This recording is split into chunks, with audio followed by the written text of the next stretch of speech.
Life is like a game of chess. To win, you have to make a move. Alan Rufus. Greetings. My name is Joseph Yeager. Welcome to another Life in Perspective broadcast. My objective is to provide thought-provoking discussions so you can optimize your perspective on life.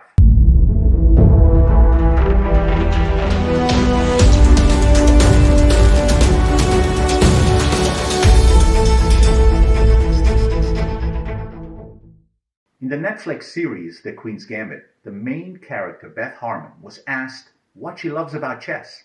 Her reply was, "It's an entire world of just 64 squares. I feel safe in it. I can control it. I can dominate it. And it's predictable. So if I get hurt, I only have myself to blame."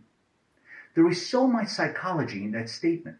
Depending on where you are in your self-development journey, this statement may have truth, contradiction, and secrets. And today, I'm excited to share my perspective with you because when I heard it, my mind was racing and I couldn't wait to start writing all my thoughts down and would love to see yours in the comments below.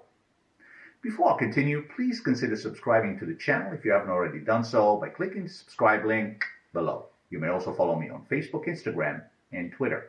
Have you ever heard of the term a big fish in a small pond? If you haven't, it simply means you are a hotshot in a relatively small community, be it professional or social. You get treated like royalty, admired and adored by a small group of people who aspire to be like you when they grow up.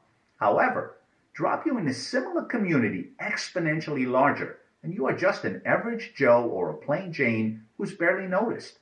There is nothing wrong with either habitat. However, naturally becoming the best version of yourself rarely occurs in a small pond because of its limited boundaries and pool of inhabitants. There is only so much you can learn in the 64 squares. Feeling safe is nice, but there is no growth without risk. Being in control sounds tempting, but in my opinion drains energy better used for exploration and freedom of expression. Predictable to me is boring, and taking responsibility for my mistakes is a given. But I need to take risks in order to make mistakes, and risks are unpredictable, unsafe, and out of my control. And to be fair, how much more can I learn when I'm busy teaching everyone else what I already know? When we set out to make our mark in a new world, be it our calling or a new social setting, we have a lot to adjust to. A new environment, limited knowledge of the culture, knowing what role every member of the group plays, what makes them tick, trying to fit in and be accepted. Those of us who just want to belong will not care much about becoming the big fish. Those of us who are more ambitious will seek out the big fish and either shadow them to learn how to become one or challenge them for the throne of that particular pond of 64 squares. But herein lies the trap. So much focus is placed on reigning supreme within that small pond that we ignore what's beyond its boundaries. It becomes more about proving a point by seeking validation than about exploring our full potential and being the best we can be, regardless of what others expect of us. We make it about us, and that is bound to limit us greatly.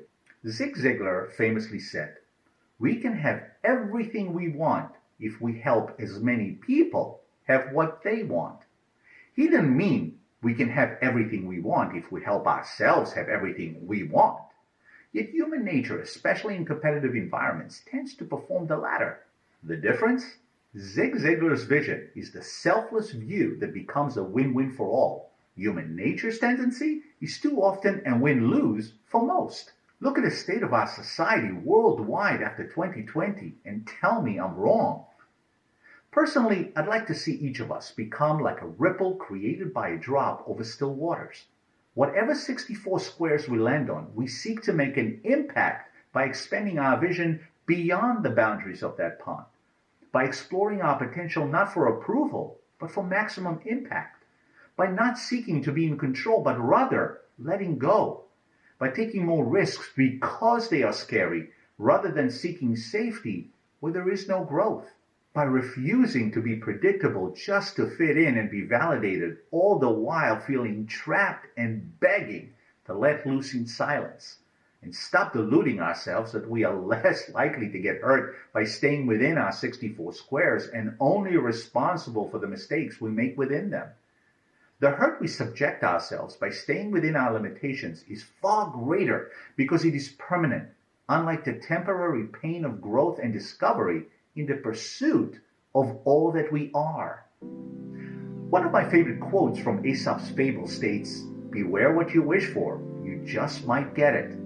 For all her success and external validation, Beth Harmon was alone, addicted, and afraid. So much for being in control, predictable, dominating, and safe. The success her fans saw, admired, and perhaps envied was based on the illusion of the presence of such attributes, not their actual existence. And although the story was a fictional one, that reality is all too often true. So ask yourself, is what you wish for truly what you want? Please like, subscribe, and share this video, and let me know what topics you would like my perspective on in the comment section below. Thank you for watching, and see you next time.